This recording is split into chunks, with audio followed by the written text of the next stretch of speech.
It's about politics and power. It's about international affairs. It's about history.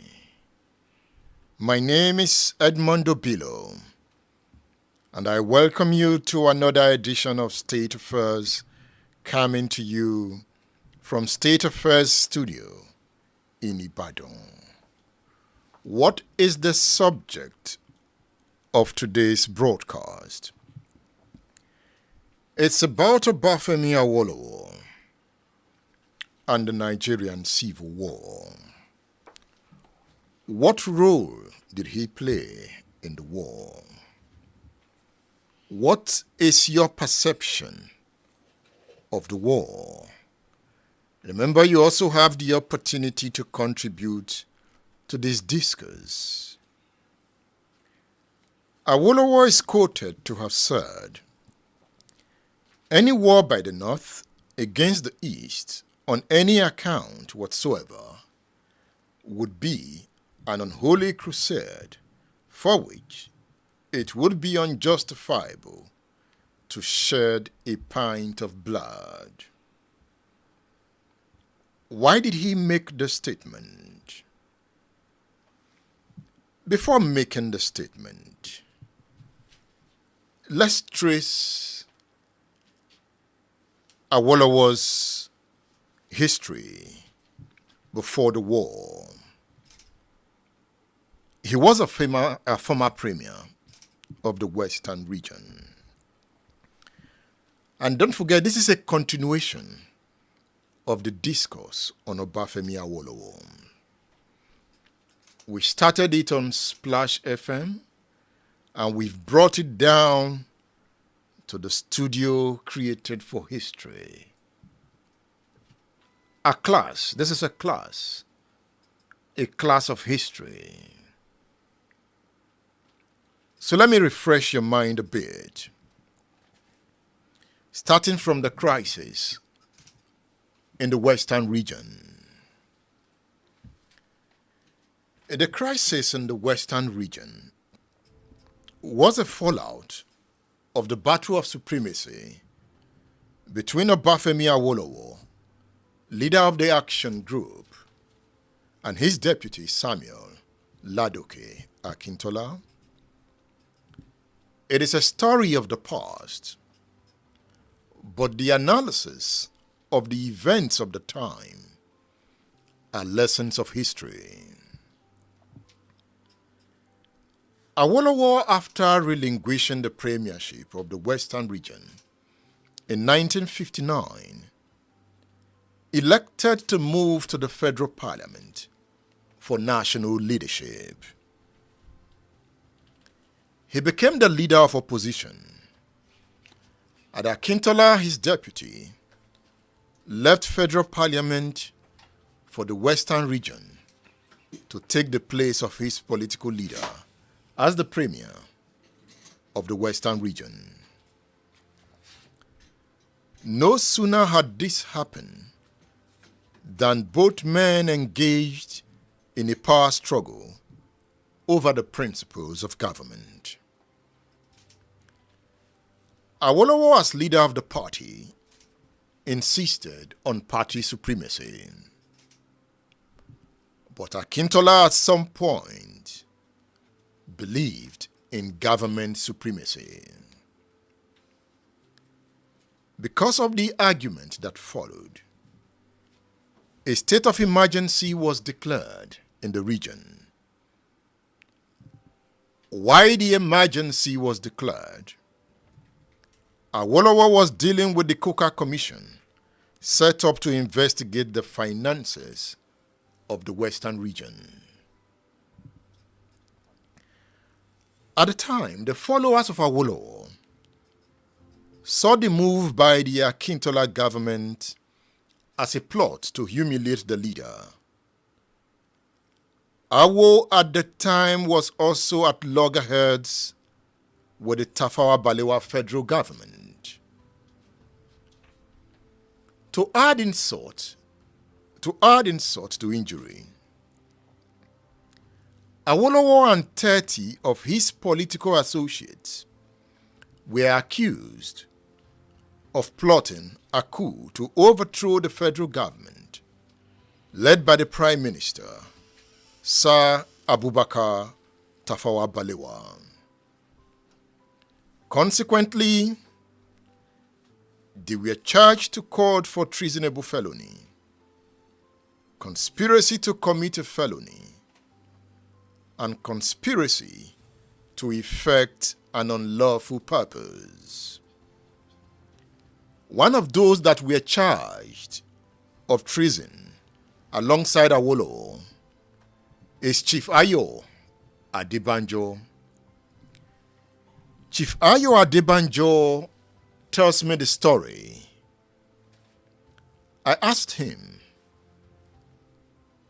was there a plan to overthrow the Tafawa Balewa government? Chief Ayo Adebanjo is presently the leader of Afenifere. So he answers my question here. Was there a coup against the Balewa government? Were you among those that were sent to Ghana to topple the Tafawa Balewa government? We went to Ghana to study Nkrumah's form of organization, the CPP. You know, they were the ruling party then there. As an organizing secretary, we went there. That was what happened. There was no question of calling there to come and topple anybody. But that was the allegation when they wanted to get rid of the opposition. Was there a plan to remove Tafawa Balewa? We only opposed to Buhari government. There's no plan to remove him democratically. There was no plot to remove him forcefully. I don't know about any plot to remove him forcefully. But I know we are doing everything just the way APC are trying to remove Jonathan.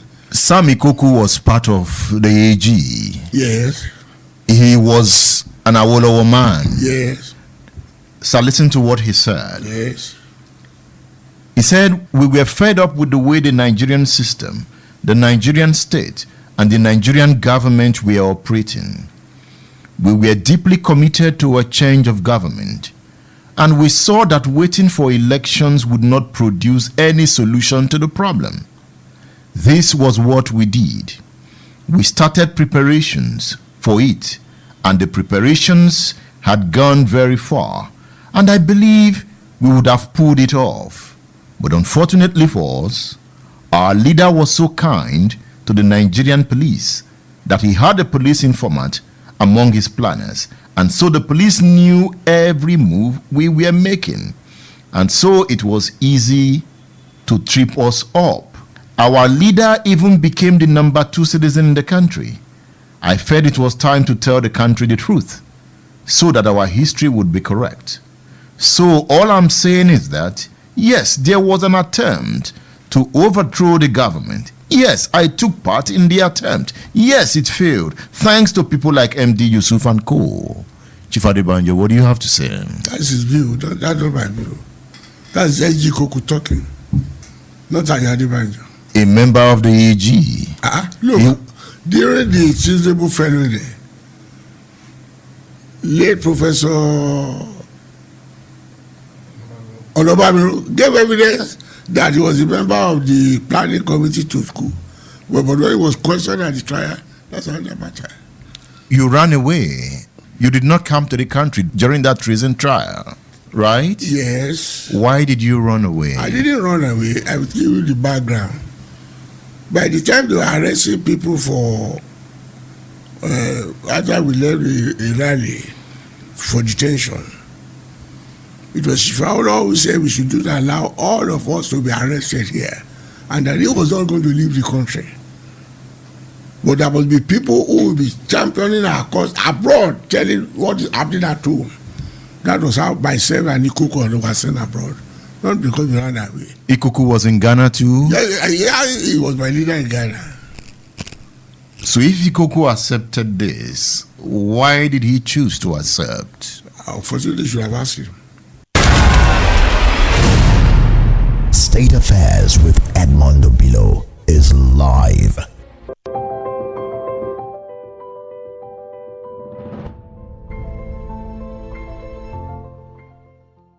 Chifayo Adebanjo there, talking about the coup. He said there was no coup.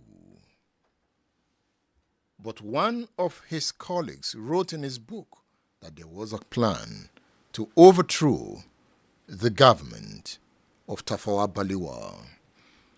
Dr. Yemi Farounbi, it's good to have you on State Affairs. Thank you, Edmund. Always a pleasure. Thank you. Was there a coup? Was there a plan to overthrow the Tafawa Balewa government? Now you have to rely on evidences and do an analysis of possibilities. Certainly, Chief Awolowo and the Action Group pose a formidable opposition to the Tafawa Balewa government of MPC-NCNC coalition. And I'm sure they've never expected or anticipated that level of opposition, which had started with during the campaign when the ordinarily royal and traditional northern leaders were forced to go on campaign for the first time. They never liked that. And they had hoped that they will have a parliament that would probably be a rubber stamp. They weren't expecting a leader of opposition that would be as vocal, virile, and perhaps as determined as Awolowo. It's obvious to me that the action group under Chief Awolowo, they were determined to replace the Abubakar Tafawa Balewa government because it wasn't the kind of government they expected. They had hoped they would have a progressive government.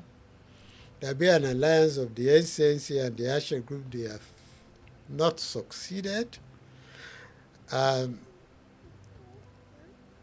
So they thought there must be other ways. Now, we have the evidence of Igbo Coup. We have the evidence of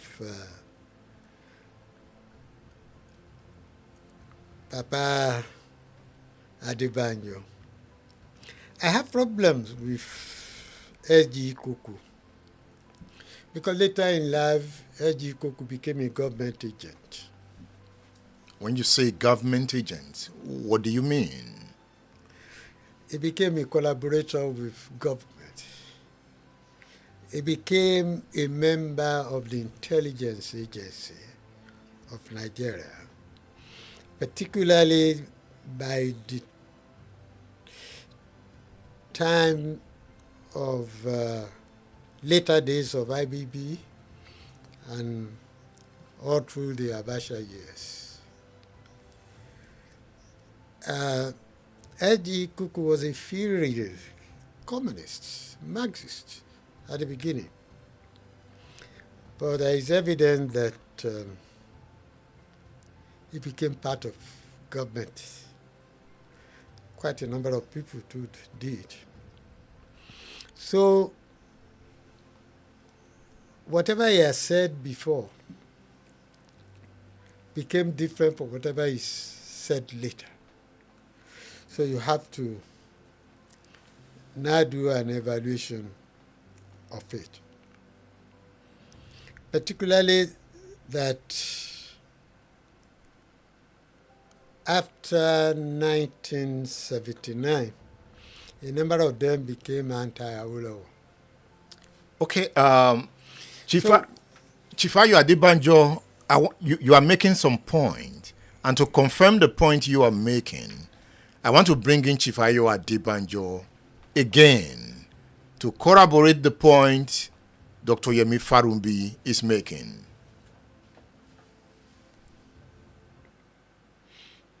I thought you were going to confirm the story. No, the reason I came to you with this book. I've had it before. You are not embarrassing me. It's not new to me. If you knew what transpired after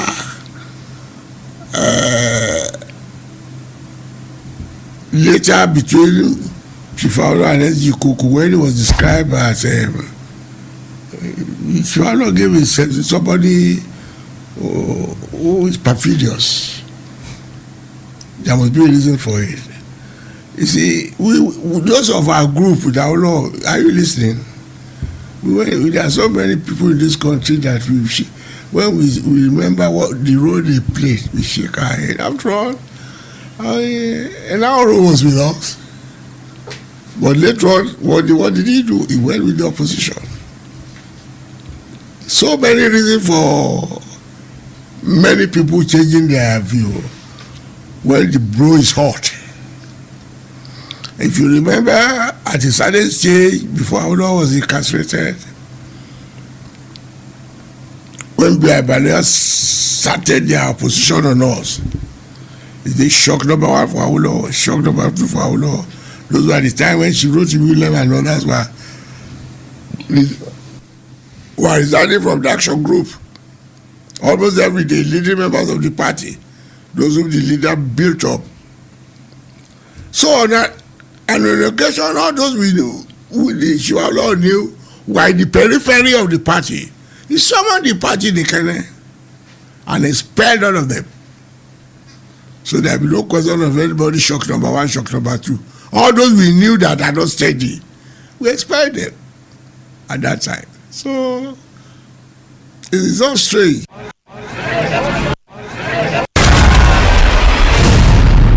State Affairs with Edmondo Bilo is live.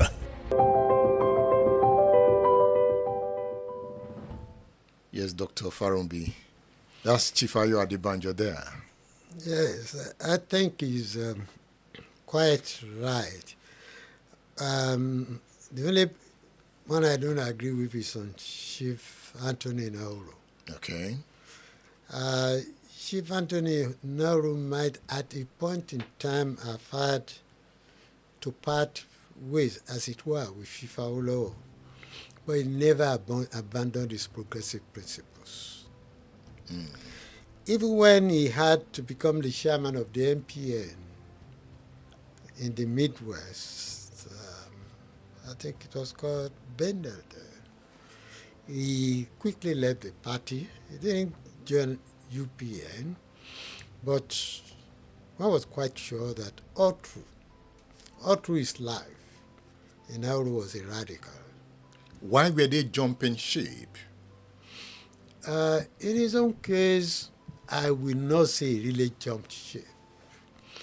I think that after the creation of the Midwest and after the military intervention, particularly under the Ironsi regime, and when Gowon came, they were going to have an ad hoc constitutional conference.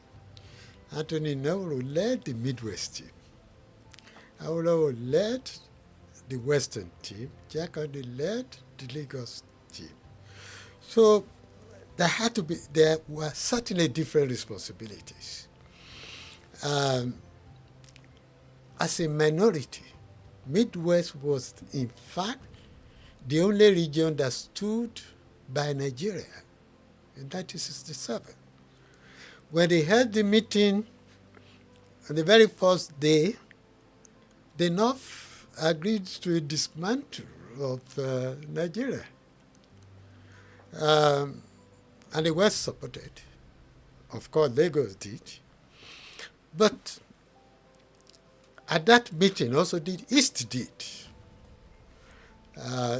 We haven't had the Civil War at that time.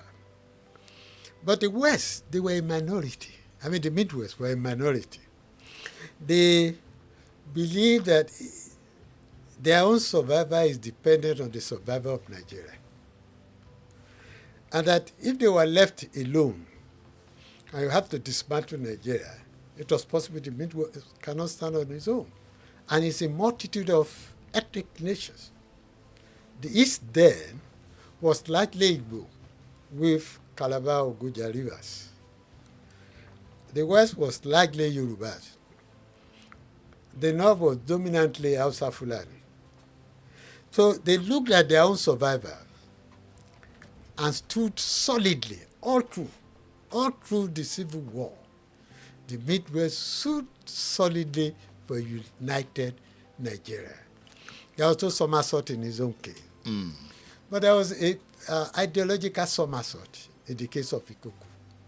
He abandoned the radical left to move to the extreme right. It might be as a result of differences with Awolowo, I don't know. Or it might be as a result of the fact that he became very cozy in relationship with successive military government. So that's why I disagree with Ayo Adebanjo. Because after 1993, it was who led the Nadeko against the military regime, who fought, defended, and struggled for the presidency of Abiola. Of course, that was not for ethnic reasons.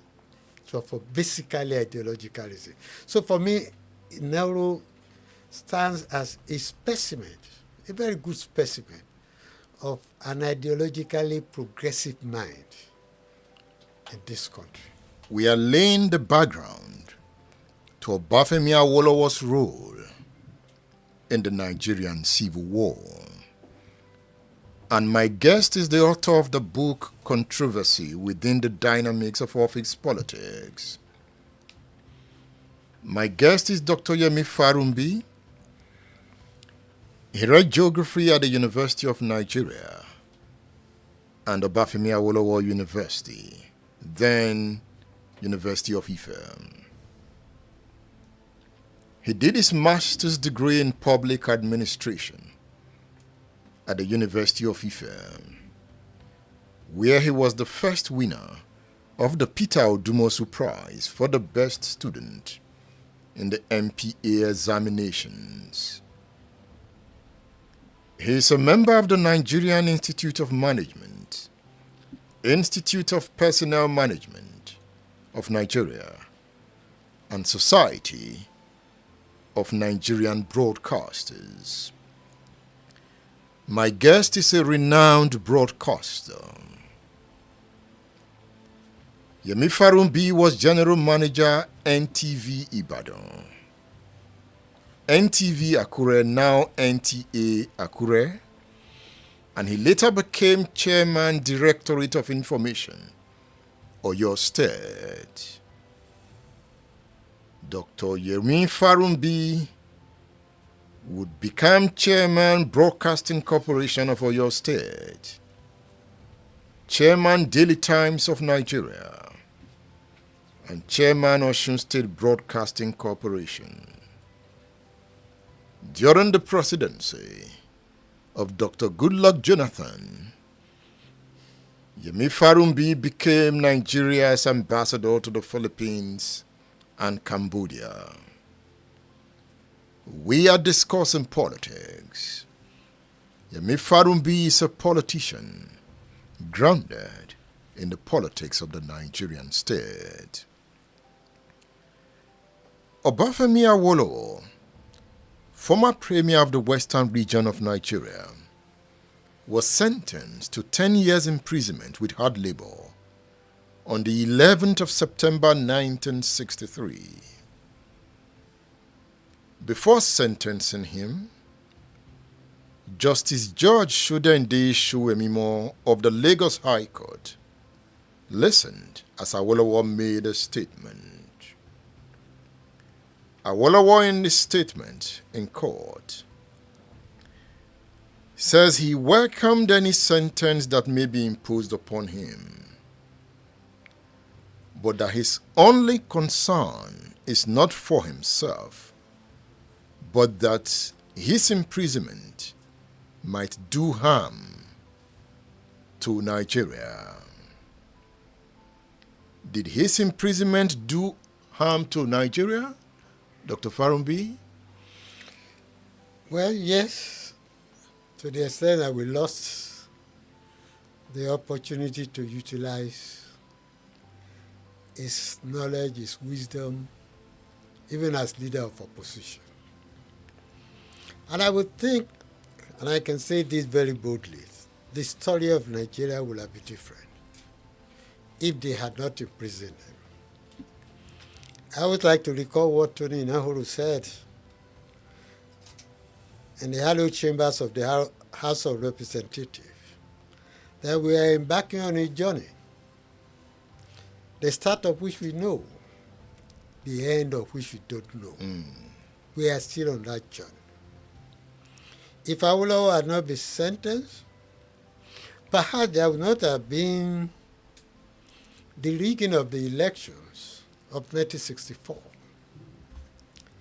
Perhaps there would have been no disagreement between NCNC and MPC in 1964. Perhaps Dr. Nnamdi Azikiwe, as ceremonial president, would not have been unwilling to invite Tafawa Balewa to set up the government. Perhaps there will have been no massive rigging, no need for the massive rigging of the 1965 elections in the West. Perhaps if we didn't have that massive rigging, there will have been no Operation Wettier. The large-scale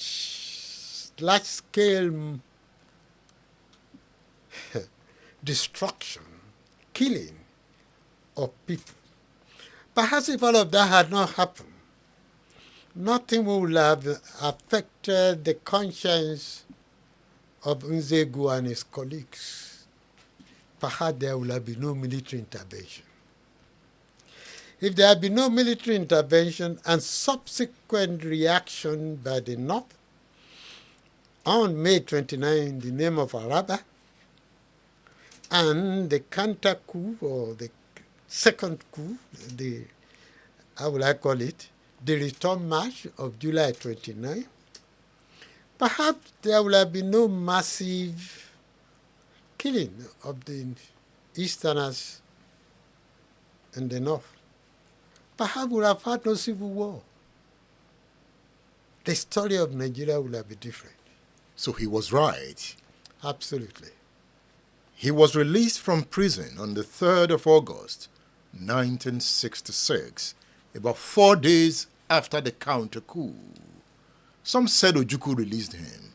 Others say it was the Gowon federal government who released him from Calabar prison. Officially, it was the federal government. But as at that time, given the unease in Nigeria, the regional governor for East had physical possession of Awolowo. He was in Calabar prison. The states had not been created. If he was unwilling, it would have been possible to release Awolowo. Because as at that time, Ojukwu didn't recognize the leadership of Gowon.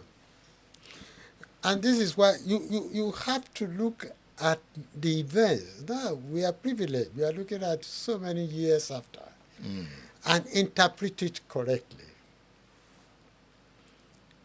It was obvious, and it's, at least to me, that it's perhaps true that those who engineered the first coup really wanted to install Awolowo. You think so? That Zogo and Co. wanted to install Awolowo? I think so. What gives you that impression? Because they felt that the government was guilty of 10%, was guilty of nepotism, was guilty of too many things, And there were indications, particularly if you read the books of those who survived, that part of their determination was that to correct events in Nigeria, they needed a radical leadership. And Awolowo was the man? They thought, at least, of all of them, he was the most radical. So they obviously wanted to install him. And I have a feeling that perhaps Ojukwu subscribed to that, because he could have physically made it impossible to remove Awolowo. He could have moved Awolowo from Calabar prison to another prison where it would have been possible to release him. After they had to send a plane to go and bring him. So if he was not willing, so I will put it this way: the federal government under Gowon needed, of course, the release of Awolowo for political legitimacy. And I am told, I don't have the evidence now, that there was an attempt, in fact, in the dying days of Hiroshi, there was perhaps a conclusion to release him. Because I understand that Fajuyi, who was the governor then, had been making a preparation to receive him. And Ojukwu was important, was significant in Ironsi's government. So it would be difficult not to credit him with anything in that release. So I believe released by Gowon and with the support of Ojukwu. One of the books I'm recommending for this class is Why We Struck, the story of the first Nigerian coup. Why We Struck, written by Adewale Ademoyiga. Read this book. Read this book for a clearer understanding of why Nzogu and Co. struck on the 15th of January, 1966. You would find this book on udarabooks.com. And there are WhatsApp numbers pinned to this post. You can get the books on those WhatsApp numbers. So you can always request for this title, Why We Struck. We are discussing Obafemi Awolowo and the Civil War. General Yakubu Gowon was on ground to receive Awolowo at Ikeja Cantonment when his plane landed in Lagos after he was released from Calabar prison. Why did he accord Awolowo that honor? Political calculation. Gowon was operating a fragile government as at that time. He just taken over, not because he was the leader of the coup, but because he appeared to be the only acceptable person. Who was the leader of the coup? General Murtala Mohammed. The hot-headed Murtala Mohammed. Yes. And really wanted to pull out the North from Nigeria until the American ambassador and the UK High Commissioner intercepted. So Gowon need to build a support. We had 4 regions: the North, the East, the Midwest, and the West. As at that time, it was only the Midwest that Gowon could really talk about as being Nigerian. The East, given what has happened in the return match, had lost confidence in Nigeria. The North started from wanted to pull out of Nigeria. They were advised not to. The West didn't belong. And they needed the West. So political calculation, political legitimacy, get Awolowo to support you. Perhaps then you be able to have 3 regions against 1. I don't believe it's any love. On the 11th of August, 1966, there was a meeting of Yoruba leaders of thought, and it was convened by the governor of the Western region, Colonel Adeyinka Adebayo. The purpose was to rally the Yoruba nation to adopt a common position in the planned national constitutional discourse. Can we look at that meeting? Yes, we can. Governor said there will be an ad hoc constitutional conference. I mean, of course, the very basis of Nigeria had been shaken.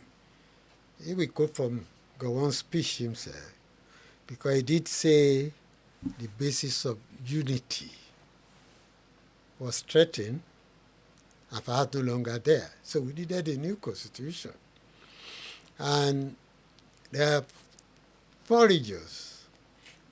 So the West need to articulate its own position.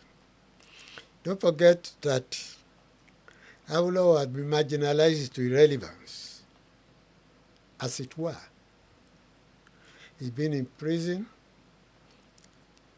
for years, and his opponents are taking over. But the opponents were not in charge of the people. That was why there was large-scale Operation Wet here. So there was need to make the oppressors of Awolowo either to accept his leadership and for Chief Awolowo to be willing to accommodate them. So there was need, because the mind of the majority of the people, the minds were with Awolowo, not with them. So they had this meeting to adopt the Western region's position on which way Nigeria. And it turned out not to be not what Awolowo thought. He had come out as usual with his paper, philosophical, the reason for a federation, the basis for a federation, and the kind of federation we must have, the number of units we could have, and all of that. But a lot of people were more anxious supposed to get his forgiveness. And to get perhaps his recognition. So the very first thing they moved in the meeting was that he should become their leader.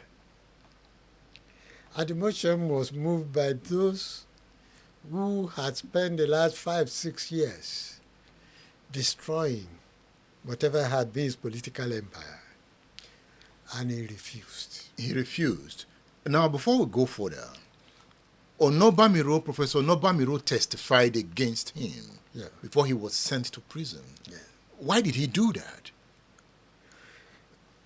I would think that it's also for political convenience. Because Onobamiro was one of the intellectuals in Awo's time. Yes, he was an intellectual, he was a minister of education, but was not particularly ideologically positioned at the center. Yes, he was minister of education implementing free education. The conception of free education belonged to Alayonde and Ajasi, who are not professors anyway, but who were political ideologues, who looked at welfare of people, who looked at the number 2 item they agreed on in 1951 was to to fight for freedom from ignorance. Ignorance and diseases. That was their number 2. Is that freedom from ignorance that translated to free education? From disease translated to free health? He was not there then. So at the meeting of the leaders of thought, they wanted Awolowo's forgiveness. By this time, Ojukwu in the eastern region had refused to recognize the authority of Gowon. Ojukwu seized federal assets in the east and confiscated federal revenue. He detained a civilian Nigerian airway flight that landed in Enugu. He refused to attend meetings of the Supreme Military Council. It was clear Nigeria was headed for a civil war. Did Awolowo react appropriately to Ojukwu's actions? I think what he did, I'll put it in 2 ways. There were his thoughts and there were his actions. And I think the first was, of course, the West was in a very weak position. All the troops in the West were largely from the North. Because historically, the Westerners had always looked down on military. They've always thought it's only uneducated, lazy people that will join the army. So really, when you get to the army, then outside the medical corps and the education corps, you rarely find the Southwesterners. So all the barracks and military cantonment in the Southwest were peopled and officered by Northerners. Before the July event, perhaps there were some Easterners there that were in Abeokuta. Some of them in Ibadan. But when the return march happened, for their own safety, they ran. So the leadership of the army, Nigerian army in the West, were the arms of the Northerners. Were all the Igbos in Abeokuta, did they run away, or some of them were also massacred? Absolutely massacred, and the remaining had to run. They didn't run away, they ran in the interest of their life. Why were they taken unawares? I keep thinking, they've dubbed the first coup an Igbo coup. And the first one was never an Igbo coup. It was not an Igbo coup? It was a Nigerian coup. Can you explain? It's Ademoye guy, a Yoruba man. Is he an Igbo? The author of this book? Yes. Very, very intellectual. It was not an Igbo coup? It wasn't an Igbo coup. It was a coup of genuine Nigerians who were worried about Nigerians. Yes, they were young, generational. It was the generation that brought them together. It was their willingness to risk their life, to have a better Nigeria that brought them together. It wasn't to put an Igbo man or create an Igbo empire. No. Igbo himself is Midwest Igbo. No? In normal parlance, he is not an original Igbo. So he wasn't doing all of that. Ifajuna was Igbo. Yeah, was Igbo. Onwatuegu Igbo. Yes. Most of the officers were Igbo officers. What joined them together was intellect, intellectual revolt.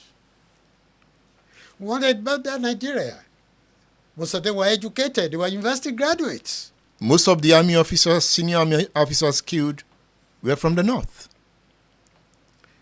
The premier of the western region was killed. The premier of the northern region was killed. Michael Okpara was not killed. That was a failure of individual operators. Tell me more. In planning the coup, they broke Nigeria into territories, and each person had roles he had to play. Nzegu was in charge of the north.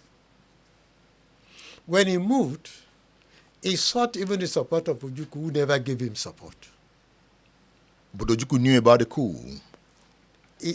Not before. He was not party to the planning of the coup, from everything I've read. But of course, for you to take over government, don't forget Nzegu was just a trainee officer, and he was using trainees. And Ojukwu was the commander in Kano. So he needed him. He reached out to him and he didn't give him support. So if it was an original Igbo coup, of course, Ojukwu would give him support and he would have taken over. Because they have the largest collection of military in the north. But he didn't. In the west, of course, it succeeded because the environment was against Akintola himself. So it was easy. And of course, because he reacted in a different way, he decided to fight. He decided to shoot. No other person did that. He was the only one. And of course, when you say he decided to shoot, how? When they captured his deputy. The military boys can be something else. They captured his deputy. So it was the deputy that led them to his house. It was he who spoke to him. He didn't know the military was. There would be a military movement. When he now discovered that Fanika had military boys waiting, he also had prepared for such days, not of military, but of civilian. He thought the operation where people would probably come to his house one day. So he took his submachine gun and opened fire. You know, mind you, he had been warned of a coup. Yes, which was why a day before the coup, he flew to the north to discuss it with Sardauna. And Sardauna said it was impossible. It was impossible. Because he was sure of the Northern Command. And he was sure of the loyalty of Agui Ironsi. And Agui Ironsi had no reason not to be loyal to them. It was not to be the GOC. It was not recommended by the military. The outgoing General Everard or what? Never recommended him. Did he recommend Babafemi Ogundipe? He didn't either. I think he recommended Malamari. But Balewa and Sardauna opted for Ironsi. They said, let's keep seniority. So why would Ironsi want to fight them? No reason. Absolutely none. So he had no reason to be part of conspiracy. They didn't see Nzogu coming. Nobody. And that's what happens to politicians. But there was movement of troops in Kaduna. It was clear. It was just for training. And he does that regularly. Even from evidences, those troops didn't know what they were doing until they got to points of action. They thought Nzegu would carry them, he would train them, but he was a revolutionary. And they are always in the midst of decadence, some revolutionary. In the midst of darkness, there will be one source of light. Wasn't he too brutal? Wasn't he too brutal? The way Ahmadu Bello was murdered. Wasn't Zogu not too brutal? When you look at it today, you would think so. But at that time, a failure at that point was the end. And you know, he's a military man, a young man, well trained. He went to Sandhurst. Sandhurst was the best training center in the British Commonwealth. He knew that if he failed, he's death. So it's either you die or you kill. And he knew if he was unable to penetrate the Sardauna hegemony, that was the end of the coup. And he believed that the feudalism they were talking about, any Marxist, and there are many in the South there, any radical, you criticize the feudalism in the North. And he was seen as the epitome, was the Sardauna, next in rank to the Sultan. So he wasn't just a premier, he also had religious control. So for him not to pay, you don't operate like, how would I call it, a shooter. You do what you call a spray shooting. I must kill this one, because if I don't, that will be the end of the exercise. And he was the leader. So he assigned to himself the most difficult assignment. So if he failed, everything. The guys in But the east. looking backward now, it will look brutal. Because he took Ahmadu Bello's wife along. They took Soden's wife along too. The guys in the east did not execute theirs. Now let us look at the truth of the circumstances. They've just had a Commonwealth meeting in Lagos. And all of them have been going away. And most of them were aware there would be a coup, because they had better intelligence through their embassies. But we still had Archbishop Macarius around, who was visiting the East, as at the day of the action. You have to look at the international dimension to it. You attack Okpara with Macarius. So that was a possibility. I'm doing my own analysis now. Yes. And in this matter, we have to be objective analysts. Will he kill Archbishop Macarius alone? So he had to stay home for Macarius to leave. But coup had already started. And because it was Ifeanyi that had responsibility for that, a lot of people now interpret it. And they may be right. But from the way I look at the international dimension to it, it may just be, let's wait until Macarius will leave. Action had happened in the North. It had happened in the West. There was no need for the Midwest, because there was a new state, a new region, and there was no environmental hostility to the incumbent government the way it was. And Dennis Osadebe, who was there, in the political calculation, was not a significant element. So it is possible that sheer incompetence of Ifeanyi or ethnic sentiment or international political sentiment, either of those three could have interfered with him. But was there any reason to take out Okpara? The environment was friendly to Okpara at the time. Actually, I don't believe it could have been part of the original plan. I wasn't part of it. I'm able to read it. If those coup planners thought that the man to lead Nigeria was Awolowo, and his political partner is Okpara, why would they want to kill him? Let's look at it objectively. Part of the causes of the coup was the 1964 federal election. Action Group, SNC formed OPGA. In the absence of Awolowo, they had a joint leadership, as it were. Okpara and the wife of Awolowo.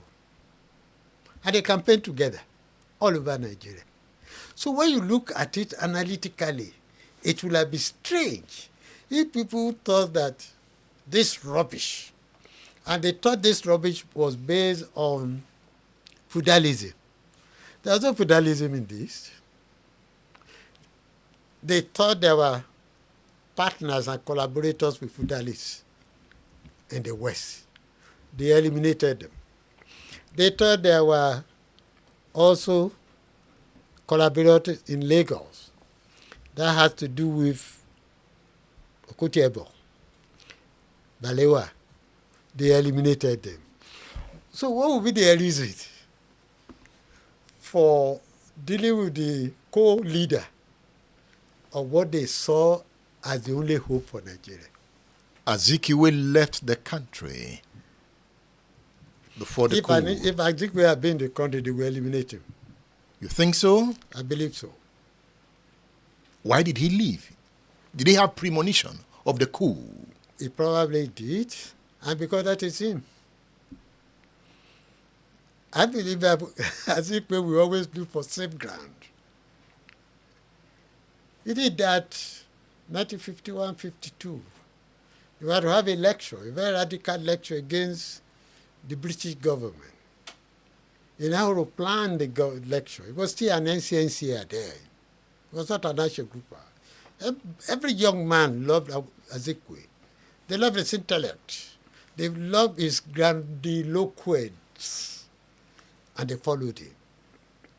But came lecture time. Azikiwe has disappeared, as usual. Why? I think there's some cowardice in him. Some cowardice. I think so. So the point you make is that it wasn't an Igbo coup. I'm clear my man in that. We are discussing history. And another book I'm recommending to you to have a better understanding of the discourse and form your own opinion is this book, Ironsi, Nigeria, the Army, Power and Politics, written by Chuks Iluebunam. This book is a classical work on the story we are discussing. I did not bring the book Nzogu, written by Obasanjo. That is another classic you should read. So you can get this book on udarabooks.com. And you can also buy it on WhatsApp. The numbers are pinned to this broadcast. We are looking at history, politics, and power. I have recommended Why We Struck by Adewale Ademoyiga. Now I am recommending Ironsi, Nigeria, the Army, Power, and Politics. It's about learning and unlearning. We are talking about Awolowo in the Nigerian Civil War. And when you talk about the war, one name that must come up is Ojukwu. So look at this book, Emeka, written by Frederick Forsyth. Emeka is a classical work if you want to know more about Colonel Chukwuemeka Odumegwu Ojukwu. You can get this book on udarabooks.com. I am discussing with Dr. Yemi Farounbi, looking at the background to the war, and the focus is on Obafemi Awolowo. We have talked about the August 11th, 1966 meeting of Yoruba leaders of thought, convened by the governor of the Western region, Colonel Adeyinka Adebayo. Dr. Farounbi says it was a meeting to rally the Yoruba nation to adopt a common position in the planned national constitutional discourse.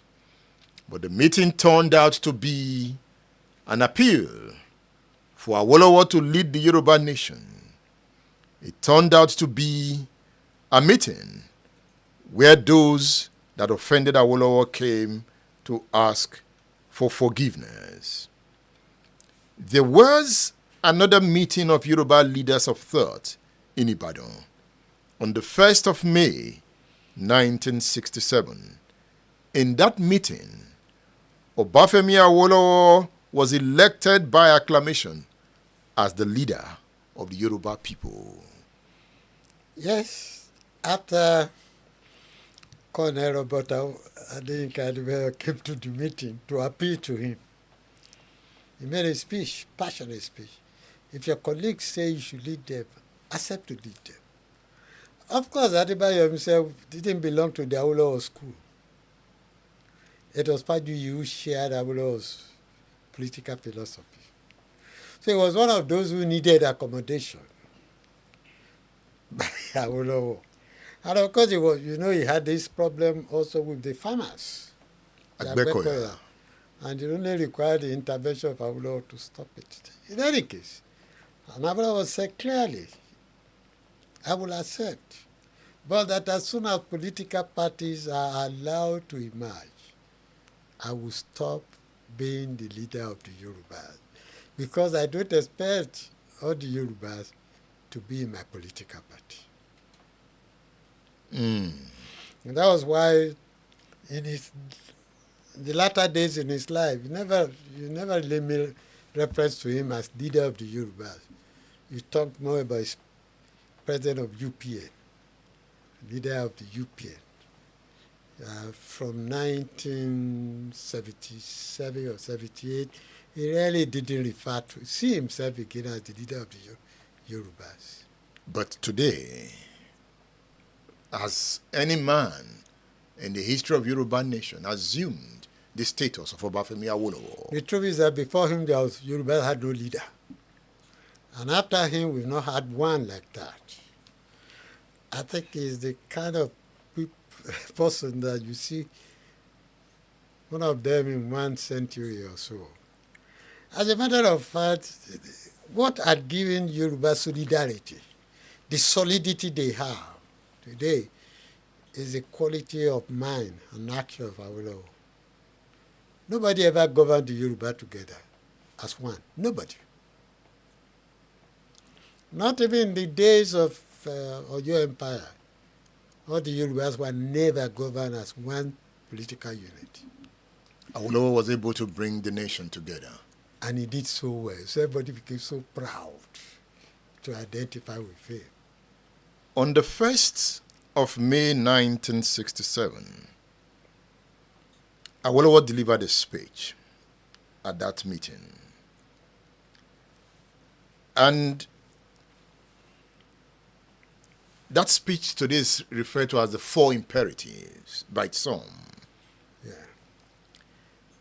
He makes the point that only a peaceful solution must be found to arrest the worsening stalemate in Nigeria at that time.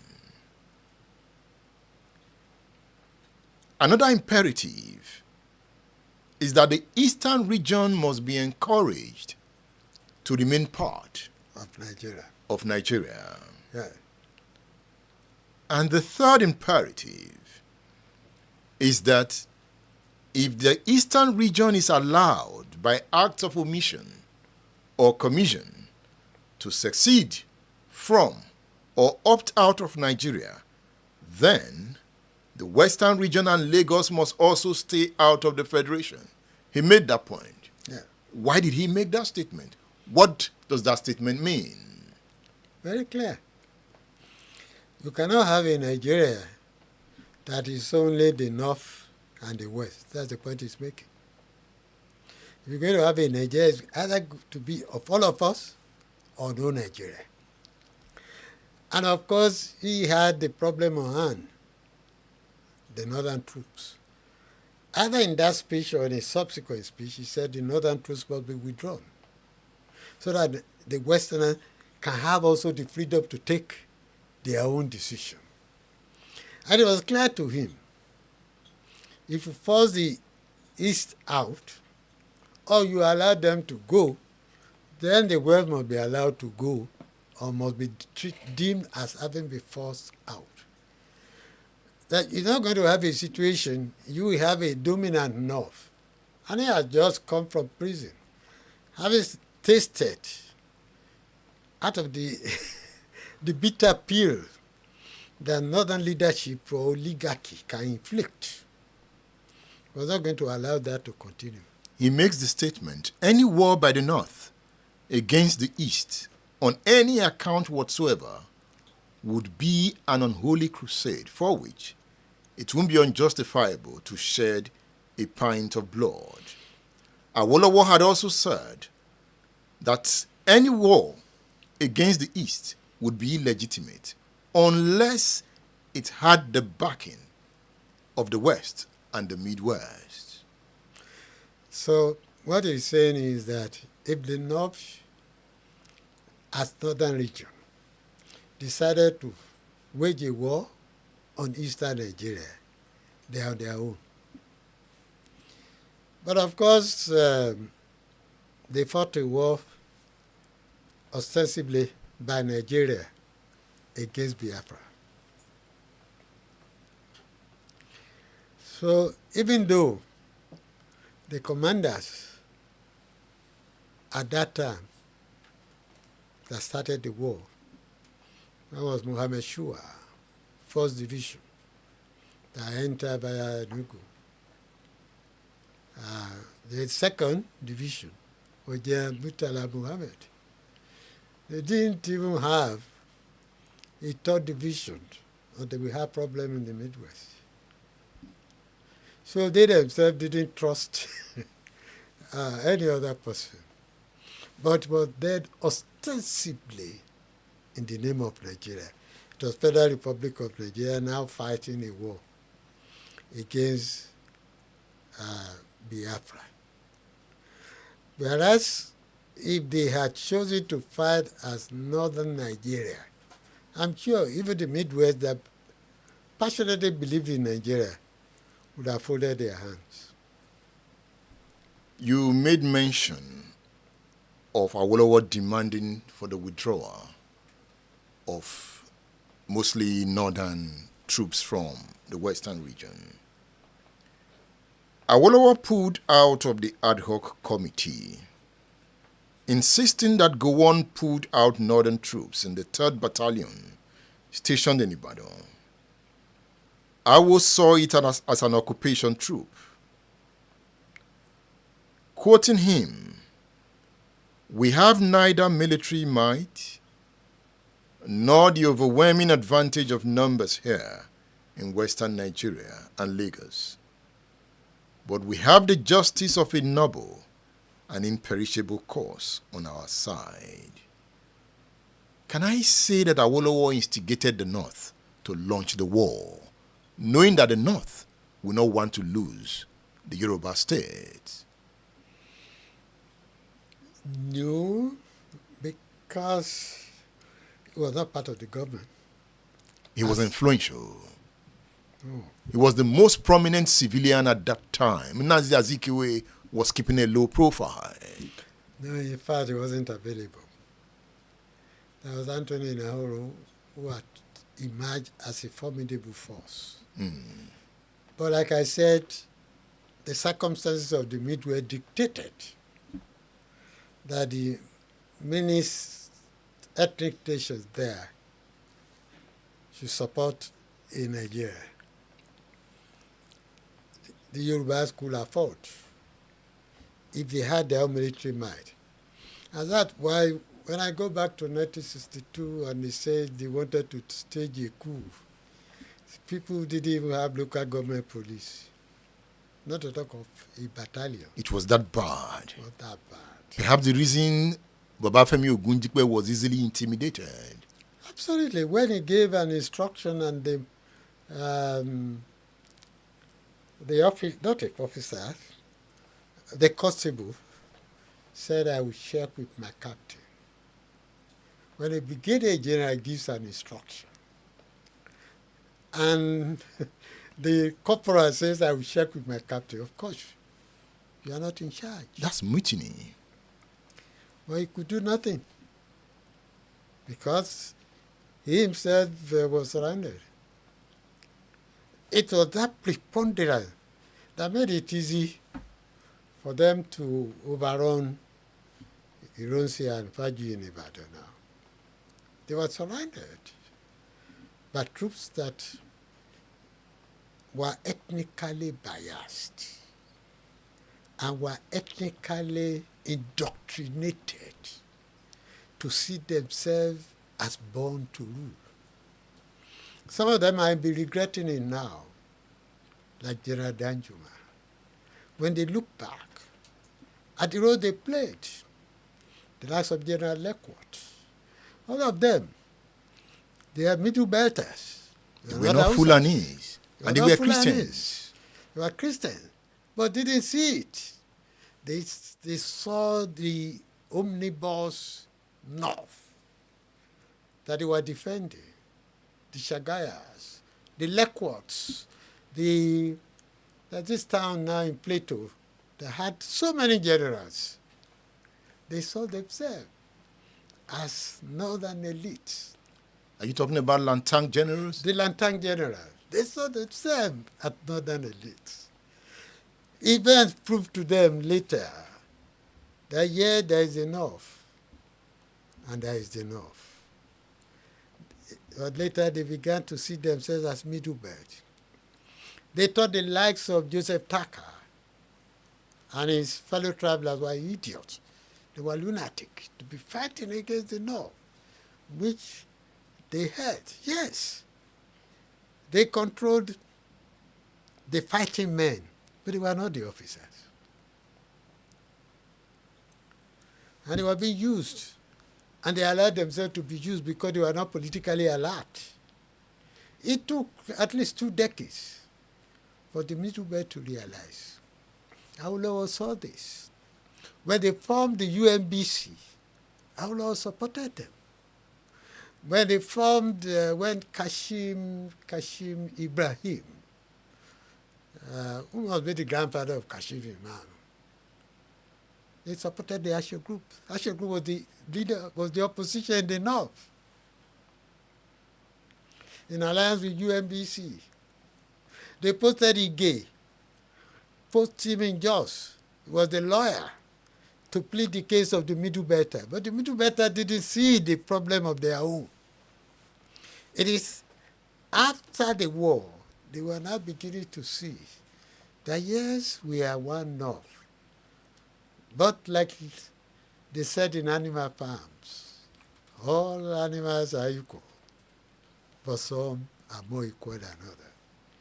Now I'm sure they regret the role they played. Why do you think they are regretting the role they played?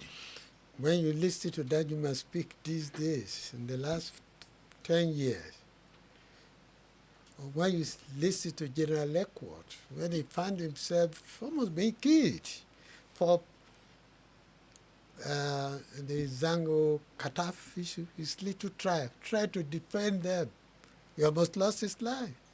Then he realized that really there is enough, and he is not part of it.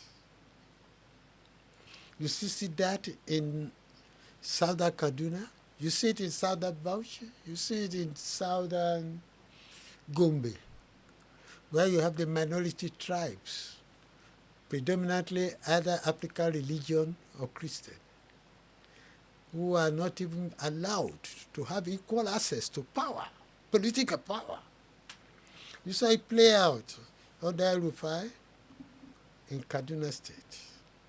So they now realize that what they thought was the monolithic North at that time was really that their numbers was being used by some elite to dominate Nigeria.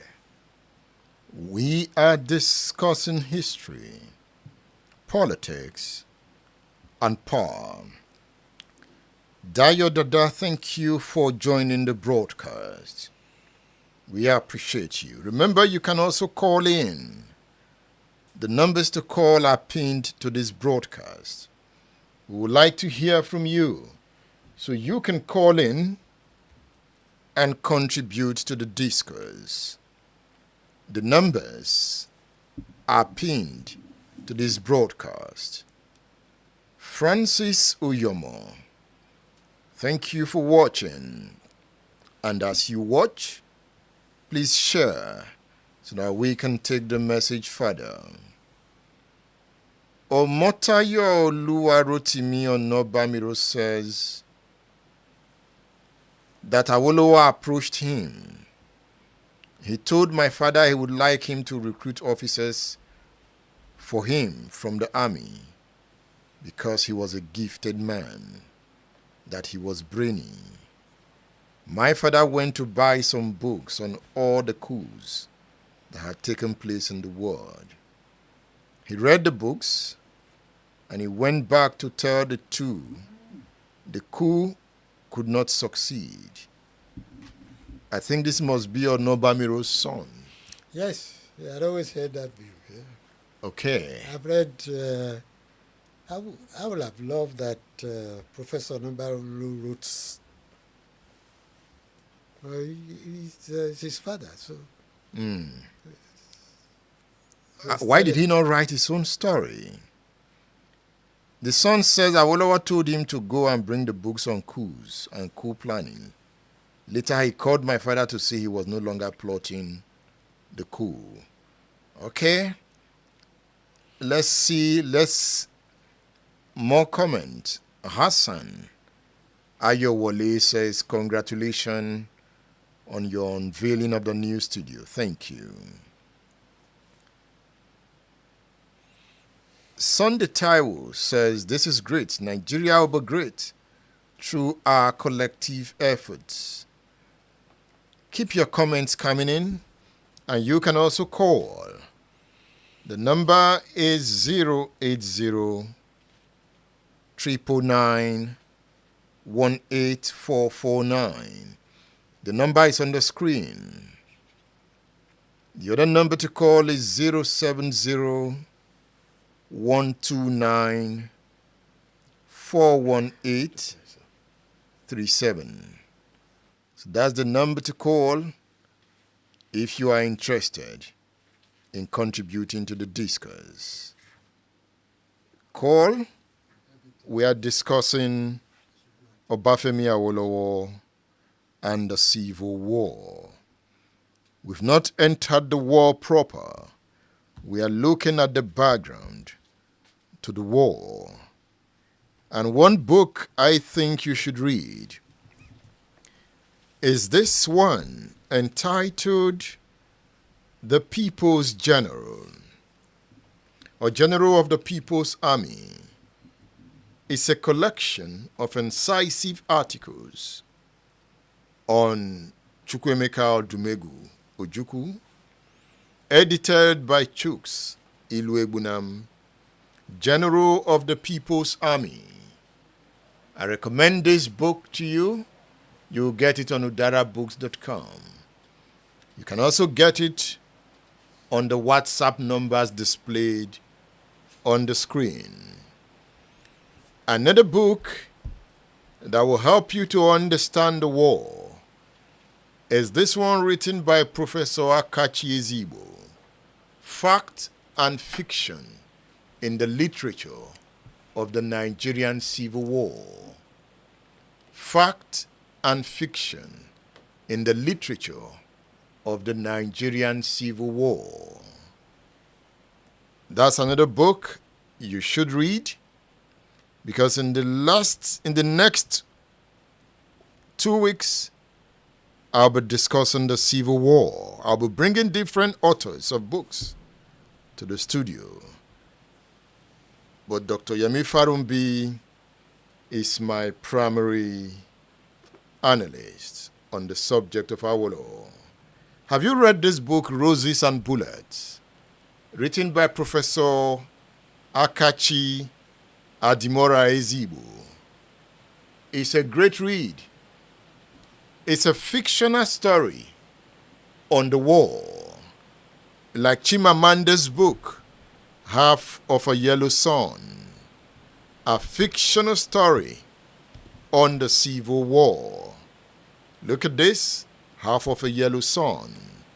As we round off this discourse, remember Awolowo later became the number 2 man in the war. But we will not be able to discuss that today. Murtala Muhammad was eager to march on the eastern region. Zik kept a low profile. Do not forget he had gone on medical leave in London. in October 1965. That was before the January coup. And returned later in February 1966. Ojukwu kept Michael Okpara in the cooler at the beginning of the crisis. He preferred the counsel of former Governor Akanu Ibiam, but at some point he had no option but to bring them in. Due to the battle for international recognition, Ojukwu brought in Zeke as Biafra peace envoy. We'll get to that story. Awolowo pulled out of the ad hoc committee. I have mentioned that to you. Dr. Farounbi, I want us to round off on this note. Awo was elected chairman of the National Conciliation Committee.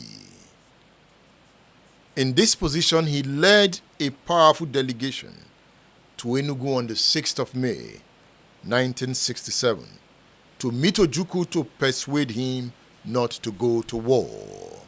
Let's look at that meeting between Awo and Ojukwu.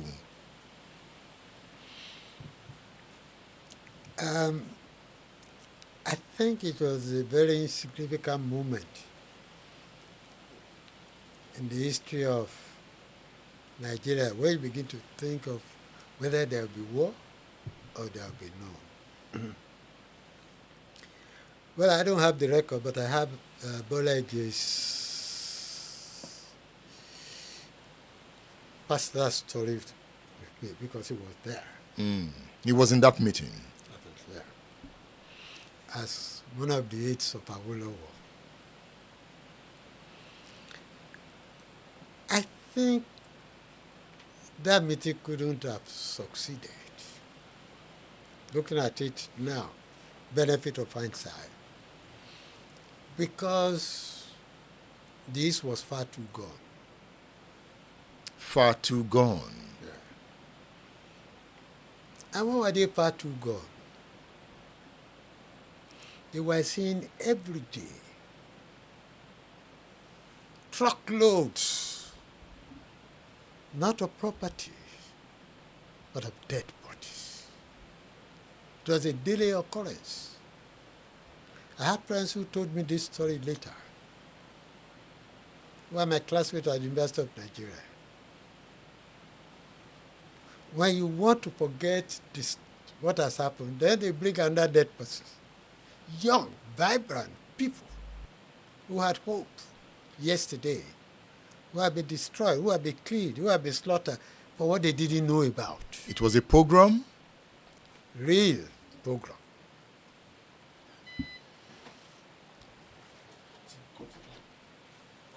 End it. It's raining heavily now. Yeah, but you know we have UPS. I can't hear myself. The mic has gone off. I've been thinking about this thing now. This is true.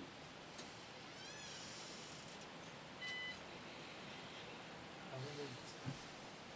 But you should, I can hear you. You know we plugged this console to UPS. Bring your mic